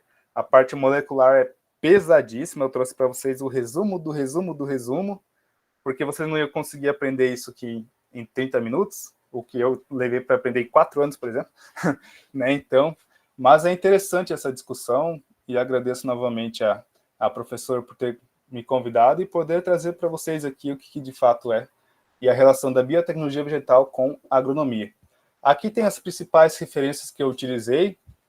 Muitos eu utilizei livros, alguns artigos mais atuais, uns mais antigos, a parte de transformação genética. Então, eu acho interessante quem tiver um pouco mais de curiosidade poder ler, estudar e ver que melhoramento genético e biotecnologia vegetal está totalmente relacionada uma com a outra. Agradeço a atenção de vocês e estou aberto a perguntas, a questionamentos. Quem tiver algo para poder acrescentar também, estou aberto à discussão. Pessoal, obrigado. Alguém tem alguma pergunta? O senhor chegou a comentar sobre as áreas de refúgios, né? As áreas de refúgio, ela não é feita pelos produtores que usam produtos transgênicos ou produtos geneticamente modificados. O senhor que anda bastante aí, que nem falou, né? Paraná, Mato Grosso Sul, Mato Grosso aí, é viável economicamente o produtor usar esses produtos geneticamente modificados e ter essas áreas de refúgio? É exatamente por isso que não utilizam. Esse é o ponto principal. 10%, porque você pensa, essa parte de refúgio, você vai ter, se a gente pega uma planta, vamos pegar a soja que é transgênica, que ela vai ser resistente ao glifosato e o BT junto. Ela tem 2 características, onde é uma planta que não é uma planta transgênica, não vai ter. Então você pode ter a morte dessas plantas por ação do próprio herbicida, vai ter um ataque severo de lagarta ali. Então você 10%, na verdade, de perda de produtividade. Então é exatamente por isso que não é utilizado aqui no Brasil. Lá para fora é utilizado porque é lei. O pessoal sabe da importância, da parte da biodiversidade principalmente, então lá para fora é lei. Aqui no Brasil, infelizmente não é lei, então assim, por questão de parte econômica, principalmente, não se é utilizado essa situação. Ademir, dando uma continuidade aqui, nós tivemos uma palestra também com o Felipe Jacques, não sei se você conhece ele, da Singenta, pesquisador, e ele abordou bem o tema aí da importância das áreas de refúgio, né? E assim como você falou, ele corroborou que andando todo o Mato Grosso do Sul, ele achou apenas um produtor que fizesse a área de refúgio. E como isso pode afetar as tecnologias que os cientistas demoraram aí um bom tempo para conseguir, porque o produtor rural, né, ele acaba não se enquadrando nessa exigência, nessa recomendação, né? E cabe agora aos futuros profissionais levar isso, a importância de usar essas tecnologias de forma correta, né? Levar isso ao produtor rural. Exato, porque a gente começa a acelerar muita coisa. A gente começa... Hoje em dia já tem lagartos que são resistentes, e o porquê? Aí começa a utilizar, aí vem os bioinsumos agora, com a parte dos biológicos, graças a Deus, começou a cada vez mais ser utilizado, porque você vem aplicando a próprio Bacillus thuringiensis, a própria bactéria mesmo, com bioinsumo, ali na folha para poder ter um controle melhor do lagarto. Porque aí a lagarta vai ingerir com bactérias que já foram também melhoradas geneticamente, e sim, essas próprias bactérias também são melhoradas geneticamente, mas vão ter atuação para o controle da lagarta. Então você começa a acelerar muita parte das mutações, como você trabalha com uma área inteira, de algo que se você tivesse um simples refúgio gênico, você teria um controle melhor em relação a isso. Então você não precisaria, você poderia ficar um bom tempo sem desenvolver novas tecnologias para combater isso, né? Então você consegue acelerar muito processos aí, porque você utiliza 100%. E de fato, você não encontra, porque é um prejuízo econômico. A gente tem que entender a longo prazo. Só que, infelizmente, a partir do momento que dói no bolso, você não entende a longo prazo, né? Então, em longo prazo, a gente está caminhando cada vez mais só para desenvolver tecnologias. E a frase que eu falei, ainda bem que está vindo os bioinsumos. Os biológicos, eles não têm muita eficiência ainda. A gente começa a falar assim, quem tem eficiência? Principalmente o Brad Rhizobium, lá da parte de fixação biológica de nitrogênio. Só que os outros estão vindo com uma eficiência muito grande, caminhando cada vez mais para seu uso na agricultura. A gente viu agora, com a guerra que teve na Rússia, a dificuldade do acesso a fertilizantes, onde os bioinsumos cresceram muito para poder vir e ajudar nesse processo. Exatamente. Alguém mais tinha levantado a mão e tirou. Pessoal, façam perguntas. Tirem as dúvidas. Aproveitem que não é sempre que vocês vão ter um cientista aí, né? À disposição de vocês. Nina, tá dando. Eu queria perguntar para o Ademir a questão: quantos por cento dos produtores hoje realmente respeitam a questão da área de refúgio? Seguem as normas certinhas? Olha, realmente, eu diria que se eu te falar 10%, é muito. Se eu te falo, isso é um dado que, infelizmente, até tem gente falar, mas se 10% é muito. Porque hoje em dia o produtor respeitam muito legislação. Ninguém quer pegar e ir lá e ser autuado e ter a sua dor no bolso. Então, quando a gente fala, por exemplo, áreas de preservação, né, você consegue ter, de fato, áreas que os produtores respeitam. Muitas das vezes são manchas aqui de preservação, outra aqui. Preservação que eu falo de preservação do cerrado, da floresta, onde que ele está ali inserido. Isso tem respeito por causa da legislação. Como nós não temos uma legislação muito forte em relação a isso, se eu te falar 10% é muito. O exemplo que a professora trouxe, né, do Felipe. Ele andou e ele encontrou um. Então, esse um representaria quantos por cento? Provavelmente aí, no mínimo 10%. Então, se eu falar 10%, até eu estou sendo até bem entusiasmo, digamos assim. Bem otimista. Bem otimista. Mas eu já encontrei já lugares onde tem profissionais que usam isso, mas são aqueles profissionais que estão já inseridos e entendem bem o seu papel, que não é só na parte de produtividade, esse papel todo da parte ambiental, da parte socioeconômica, principalmente.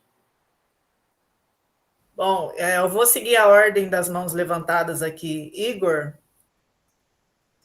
pode fazer a pergunta. Com o aumento de resistência por parte das lagartas, principalmente, é feito algum estudo de análise de algumas lagartas que foram mortas em lavoura por razões diferentes para descobrir algum fator novo para ser usado como um controlador? Sim, é feito muito sobre isso, e que nem eu trouxe para vocês aqui, ó, esses dados aqui de plantas transgênicas registrados. Não só plantas, né, que tem outras partes transgênicas também, vacina e própria insulina. Nesse processo aqui, ó, foram desenvolvidas várias plantas com a mesma pegada dos bacilos thuringiensis, mas com modificações. Por quê? As bactérias, elas evoluem muito rápido, a parte principalmente de mecanismo de sair de uma região onde ela não está adequada para ficar resistente. Então, os próprios bacilos thuringiensis que estavam registrados aqui inicialmente, eles já não são o mesmo, já não produzem a mesma proteína para ter o efeito na lagarta. São outros já totalmente melhorados. E é justamente a partir disso, você pega lagartas que vieram à morte, você consegue ver e quantificar o que teve ali, consegue estudar por que ocasionou isso, e viu que próprios outros bacilos que estavam selvagens, que a gente chama, que cresceram na região, conseguiram ter a morte dessas bactérias depois que foi ingerida, depois que a bactéria ingeriu basicamente essas bactérias, depois que a lagarta ingeriu essas bactérias. Então, por isso também está vindo muitos bioinsumos, os biológicos que conseguem controlar. Porque aí você consegue trabalhar já com biológico ali, você não precisa fazer a inserção desse biológico dentro de uma planta, para a planta conseguir desenvolver, a partir da pesquisa, que a planta consiga expressar esse gene. Você já tem a própria bactéria que você joga ali em cima, onde que essa lagarta vai ingerir, já vai ter atuação. Então, começou-se a trabalhar com 2 mecanismos de controle. Além dos transgênicos, você está trabalhando com biológicos. Por isso também explica aqui, ó, além da parte da CRISPR, explica que aqui está começando a diminuir os alimentos, né, as cultivares de origem transgênica. Bom, Bruno Lima, quer fazer a pergunta? Sim. Eu queria perguntar para o Ademir, que ele tinha comentado que lá nos Estados Unidos eles usam a área de refúgio obrigatoriamente imposto por lei, né? Você acha que isso é benéfico? E você acha que essas leis deveriam ser impostas aqui no Brasil, se for benéfico? Isso. Assim, quando a gente fala a longo prazo, a gente está falando assim, os Estados Unidos também colocou recentemente, não foi bem quando surgiu, né, os transgênicos. E aí lá está tendo bastante efeito, só que lá tem umas particularidades que a gente, infelizmente, não dá para a gente trazer aqui no Brasil.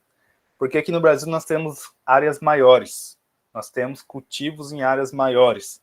Então lá, por exemplo, um produtor, ele tem uma faixa, uma média de 200 hectares, ou acres, que é o deles lá, né? E daí você consegue ter um controle melhor. Cada um tem que fazer lá da parte da legislação.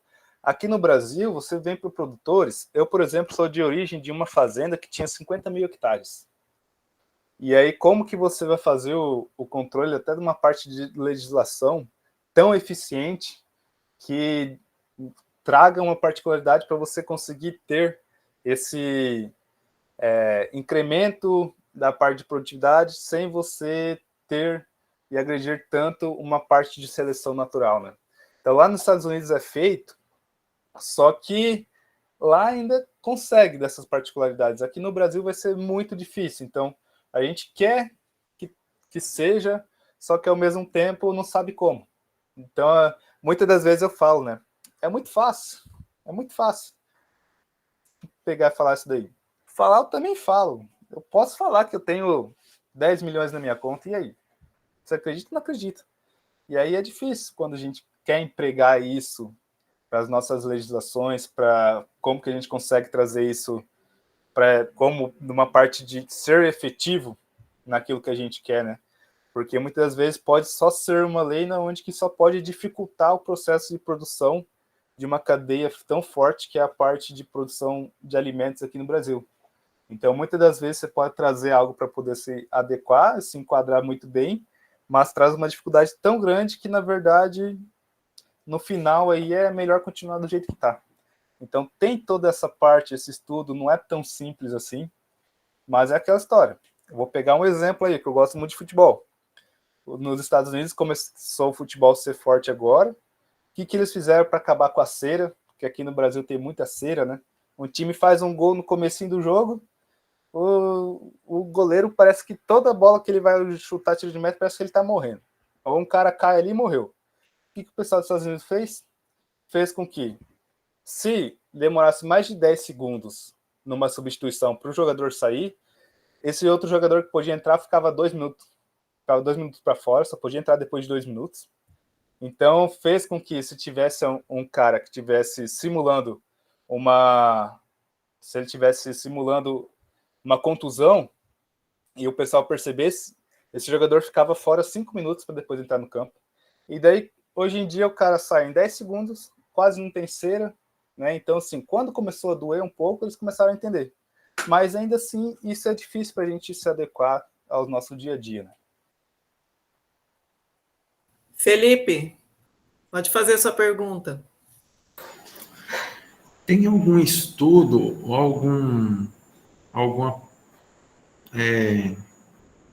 algum estudo relacionado a essa área que visa a erradicação ou controle permanente dessas pragas? Não, porque também não é nem... a parte de erradicar ela é muito complicado e difícil. E o que tem de estudo em si é o quanto que você consegue ter esse controle, está gerando resistência ou não. Porque você erradicar micro-organismos, erradicar pragas, doenças que a mutação é muito rápida, porque o ciclo de vida deles é muito rápido, é difícil de acontecer. Então, o que tem de estudo mesmo é o quanto que essa seleção que a gente está fazendo, de fato, nós estamos fazendo uma seleção, que se a gente mata mais uma lagarta, a gente está fazendo uma seleção para outras lagartas, onde não tem tanto efeito, se multiplicarem mais, né? Então, quanto que dessa seleção está mudando o habitat, a parte de diversidade, principalmente. Então, que o estudo é mais focado nessa parte. Por isso que a gente está falando do refúgio gênico. Porque quando você tem um refúgio, você tem uma parte que essa lagarta ela sempre vai ter ainda o que comer. Então, ela sempre vai existir. Então, ela sempre existindo, uma grande quantidade, né? Quer erradicar, não, ela só pode abaixar a população, mas se ela tem uma grande quantidade, ela sempre vai ser a sua praga primária. E aí, se você faz ao contrário e consegue ter uma seleção muito forte, ela pode vir a ter uma ser secundária, e a praga primária você vai ter que criar mecanismos, tecnologias diferentes para poder controlar. Então, é assim que trabalha mais os estudos, quando a gente fala nessa parte de seleção, né? Mais uma pergunta aí do Guilherme. Pode fazer, Guilherme. Boa noite, professor. Tudo bom? Boa noite. Bom, na questão da parte do refúgio, né? A gente está focando bastante no refúgio, mas tipo assim, eu queria propor também, não sei se às vezes até pode já ter isso que eu vou falar, por que que na hora que eles não vendem a semente, né? Por exemplo, o milho, o pessoal não faz mais hoje refúgio de milho, né? Praticamente está extinto hoje aqui no Mato Grosso, aqui, né? Por que que eles não põem no saco do milho que eles vendem, em torno de 60 mil sementes, por que que eles não põem uma porcentagem de semente que não é resistente? Junto, entendeu? Tipo, pega 60 mil sementes, tira ali umas 1.000 sementes e põe uma que não que é convencional, né? Que não tem um melhoramento. O que você acha dessa minha teoria? Porque o problema disso é que não vai ter a parte de do objetivo do refúgio gênico, né? Porque o que é refúgio gênico? Você tem uma grande população de planta em determinada área. Quando você começa a ter plantas numa mistura assim, ele fica planta chamada tiguera. Não sei se vocês já ouviram esse termo. Então ele fica como se fosse uma planta daninha. Então ela começa a ser ruim para o cultivo. E aí se você aplica um herbicida, como por exemplo, você já mata essa planta. Então ela fica como planta daninha, essa planta tiguera. Então ela perde todo aquele efeito de refúgio gênico, que é uma população, uma grande população dessas plantas concentrada em determinada área. Então você não tem a parte da efetividade de crescer e desenvolver essas plantas. E você perde todo o objetivo do teu refúgio gênico. Então só por isso que não é feito desta maneira, né?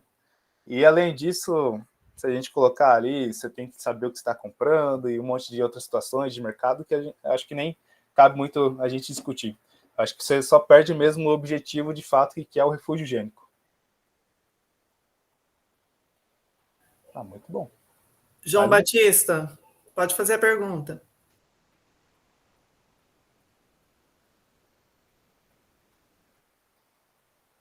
João, quer fazer a pergunta? Eu queria tirar uma dúvida. Hoje, nós falamos em transgênico. Hoje, dentro de um mercado, quais, mais ou menos uns 50% hoje já tem esses produtos transgênicos no mercado, né? Uhum. E a gente foca muito produto grande, produto de alta escala, produto como o milho, a soja.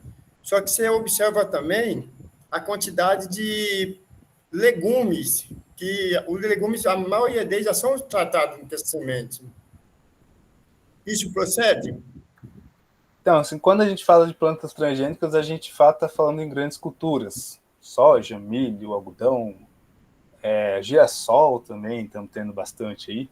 Quando a gente vem para o lado da parte de legumes, saladas e tudo mais, aí ainda não tem uma planta transgênica. Daí isso aí de fato, são plantas que foram geneticamente modificadas para expressar do jeito que elas estão hoje. Então, inclusive, tem vários banhos de agroquímicos, né? Então, por que fala, pega uma salada ali e lava muito bem? Porque, de fato, vão ter resíduos de agroquímicos, porque é feito bastante banhos para controlar doenças, pragas, para controlar ervas daninhas. Então, ali sim tem um grande banho de agroquímicos. Então, ali não tem muita transgenia ainda, é muito mais questão da parte de geneticamente modificados. Quando a gente vem para um mercado, por exemplo, de variedades, não vamos falar só de plantas, o quanto você vai comprar lá e a legislação exige que você tenha um Tzinho, né, marcado dos transgênicos, aí você começa a procurar, e você vai procurar, pô, mas o que isso aqui tem a ver com transgênico, né? Não vem de origem de uma planta, mas é porque teve uma origem ali, tem algum componente, sim, que você não sabe, que veio da soja. A gente pensa que a gente come só milho, soja a gente não come, né? Vai comer soja, vai usar soja na onde? Na margarina, óleo de soja e acabou. Mas a soja, ela é um componente, ela é um ingrediente de vários alimentos que a gente tem no mercado. Por isso que tem aquele Tzinho, para poder identificar a origem. Porque justamente, eu até falava, ser bem sincero com vocês, antes eu pensava, por que está marcando transgênico ali? O que tem de tanta diferença com outro? Hoje em dia eu sou muito bem aceito de ter os transgênicos. Porque se quer, vamos colocar que tem transgênicos mesmo. Não faz mal para a saúde dos transgênicos. Talvez é tudo isso que a gente comentou aí anteriormente, né? A forma de uso, como que está sendo utilizado, os próprios componentes, ingredientes químicos que estão ali para auxiliar numa conservação maior, são que dão mais origem. E o porquê que, então, alimentos transgênicos dá mais problema? Justamente porque é o que tem de alimento. Alimento mais transgênico é o que tem de alimento. Você concorda comigo?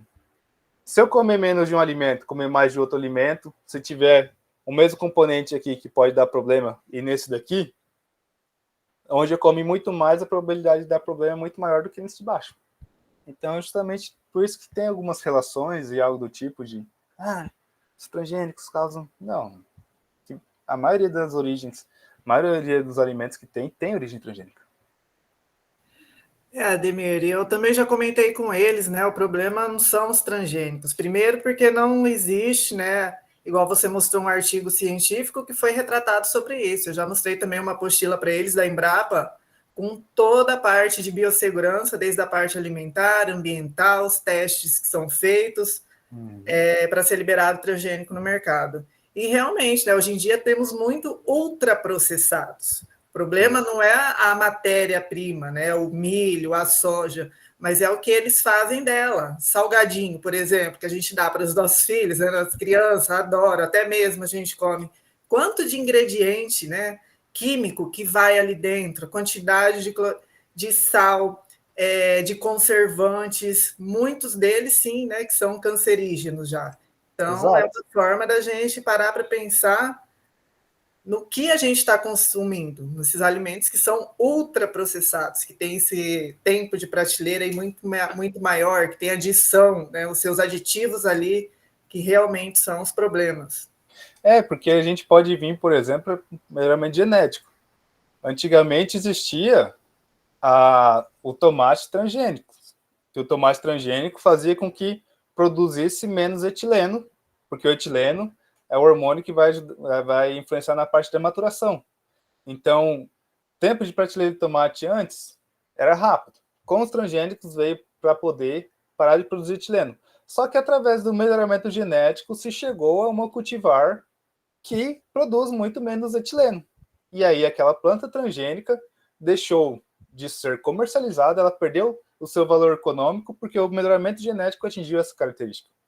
Então também vem ali com uma pegada de falar, ó, não tem transgênico. E aí? Mas tá. E hoje em dia você sabe, você pode comprar um tomate, cara, o tanto de tempo que dura de vida de prateleira. Então, mas de fato, esse tomate da parte do melhoramento só foi possível porque a biotecnologia veio com essas ferramentas que a gente trouxe da parte de marcador molecular para poder acelerar processos de melhoramento. Certo. Pessoal, alguém tem mais alguma pergunta? Senão nós vamos encerrar aqui. Aí eu vou pedir, então, que quem puder, abra aí a câmera, quem tiver, para a gente dar um print aqui, junto com a Ademir. E fiquem até o final depois, tá? Para eu falar com vocês. Cadê o povo da câmera?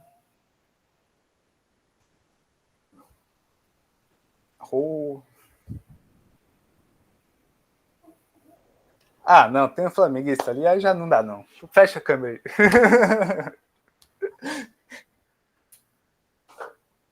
Bora, povo, que tem câmera. Dá uma baixada aqui na câmera para ver melhor o escudo do Flamengo. Não. É brincadeira, viu? Perdeu pro Botafogo. Vamos tirar isso depois, só para quem tem, pessoal. Pode entrar aí, vamos tirar que depois vai contabilizar lá no final do curso de vocês essas atividades que a gente desenvolveu. Então tá, então vamos lá. Bom, para de mandar mensagem aqui, quem não tem câmera que eu já entendi, para não aparecer. 1, 2, 3 e... Espera lá, Ademir. Deixa eu mandar aqui, depois... lembrando que essa palestra ela está gravada, tá? Eu vou deixar no Siga também. E Ademir, novamente, muito obrigada. Eu que agradeço. Se alguém quiser saber do meu trabalho, como eu falei, pode achar lá a Unitiagro nas redes sociais, né?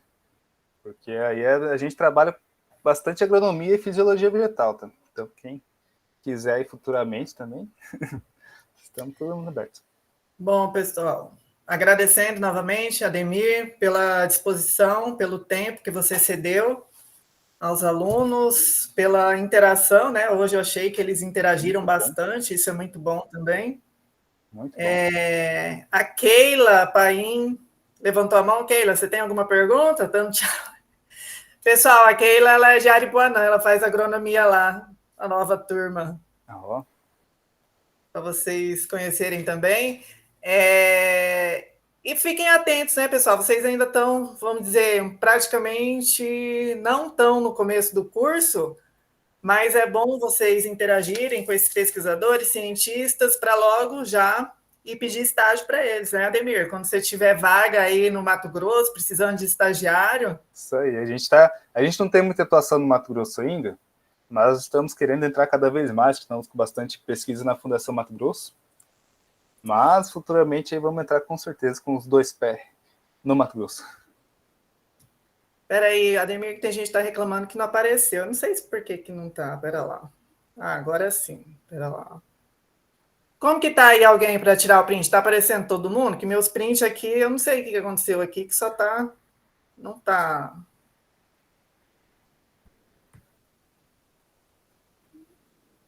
Espera aí, deixa eu ver o jeito que tá aqui. Bom, eu não estou conseguindo colocar todo mundo na... Tem que falar para quem já apareceu na foto sair. Professora, eu vou tirar aqui o print e mando lá no grupo. Podem abrir as câmeras. Sorriam. 1, 2 e... Já. Pronto.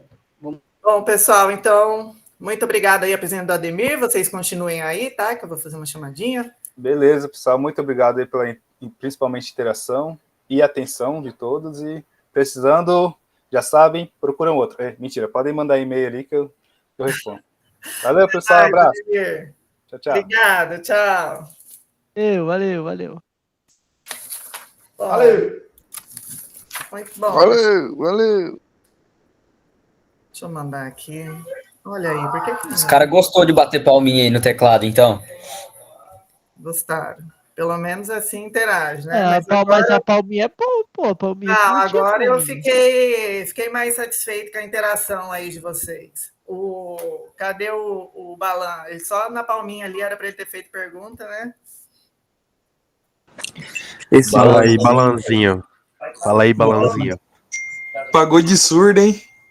Ana Luísa, eu queria que vocês tivessem tido essa interação também com o Felipe, né, gente? Você vê que os dois, assim, um assunto complementa o outro. Tô aqui, professor. O Marco Antônio é difícil, ele é vergonhoso. Vocês sabem do Anderson, se ele desistiu?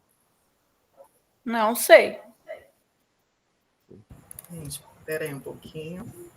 Eu esqueci de tirar a gravação.